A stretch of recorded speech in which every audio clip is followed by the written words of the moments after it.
This is the north side of the North Tower, and this is where the entry where the first plane hit. They are images already seared into the memories of Americans.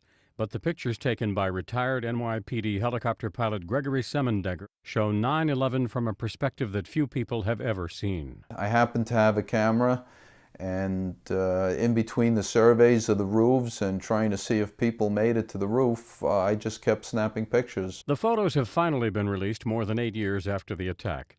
Semendinger was in the air and on the scene just minutes after the first plane hit, and was there when the second plane slammed into the South Tower. I did see the fireball, and I saw the papers that were blown out from the windows in the offices were just unbelievable.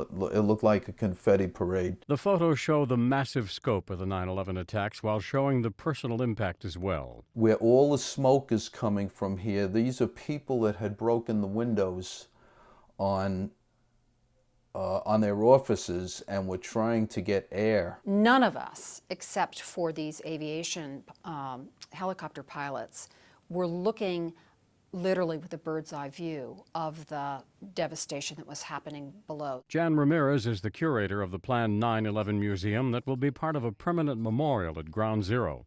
She says pictures like this take on a different meaning as the years pass. They were shocking in 2001 and 2002, but they're deeply emotional now because we're still living with the consequences of this. The museum wants to secure a complete collection of the photographs, images that Semendinger has waited years to share. It's good to see that they've come out, even though it's taken this long, you know.